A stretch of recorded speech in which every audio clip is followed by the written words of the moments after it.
Mr. Werfel, you referenced the percentage of mispayments and fraud. I actually question the accuracy of those numbers because these are self-reported numbers. And as a businessman, I understand how those things can be skewed, particularly the statistics and accuracy of those numbers. So I also believe in a checks and balance system, and especially when we're grasping accurate numbers for policy assumptions.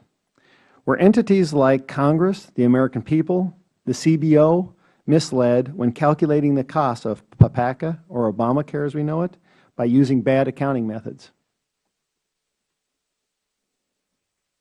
I'm sorry, I'm not sure what your question is. Let me reiterate. Were entities like Congress, the American people, and the CBO misled when calculating the cost of PPACA, which is Obamacare, utilizing bad accounting methods?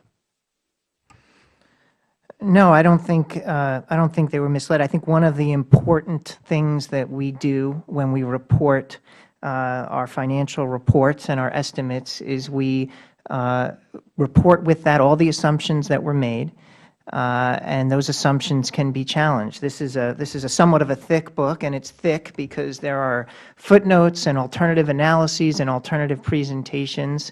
And I think that what we have empowered is a situation where academics, think tanks, members of Congress, and GAO can debate these numbers and have a healthy dialogue about whether the estimates and the projections and the extrapolations that are being reported are valid.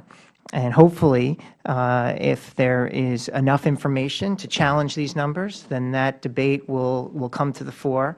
And that's really our job, and I consider that my mission at OMB is to make sure that whatever we're reporting, that our assumptions, our underlying assumptions are clear so that experts and others can fairly criticize them and hold them under a light and debate their reliability. Well, it really becomes a he said, she said without an authority in the middle. And so with that said, how do you do the accountability for the new 68 nebulous discretionary grants as described in HHS policy?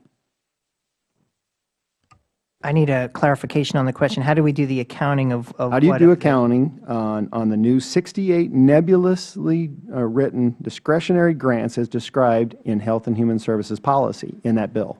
How do you account for that? Well, it depends on what you're asking about those dollars. Are you asking about if the discretionary grants, Well, let's go for let's go the further. appropriation should be clear in terms of what its amounts are.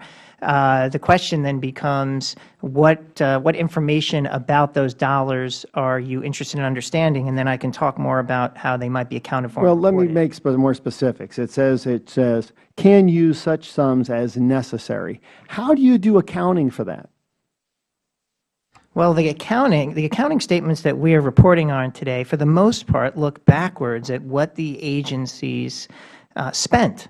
And so we have financial systems, automated systems that help us track which money from HHS goes to which grantee, and we can tell you on almost to a daily basis exactly how much money has gone out the door. If you're asking how much would be spent in the future by a particular grantee, that's not something that we estimate in the financial statements. They're considered an appropriation that would be looked at in the budget, but predicting how much of that appropriation would be spent is not something that I'm aware we put a report out. So you couldn't score it? Well, you could certainly look at, if it's an appropriated amount, you could certainly understand what the limit is. You can't go above the appropriated amount. So you would know, you would know the ceiling, but you might not know where you might fall under that ceiling. But by definition, it says such sums necessary. And I want to take it down to the provider level. You can skew numbers any which way. For example, in dialysis, we're actually withholding payment from dialysis patients to show better numbers, on self-reporting numbers.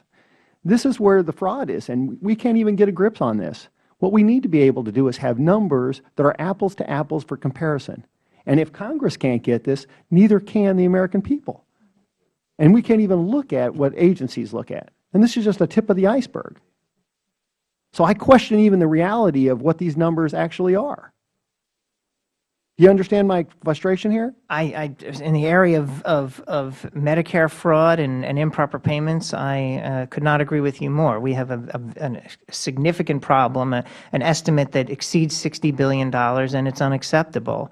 I can sit here today and tell you that the error rates are trending down, but I can't say that we're at an acceptable level. So I completely agree with your frustration. And it's not just those missed payments. It's also misuse from the agency itself in not paying out providers and hospitals and patients.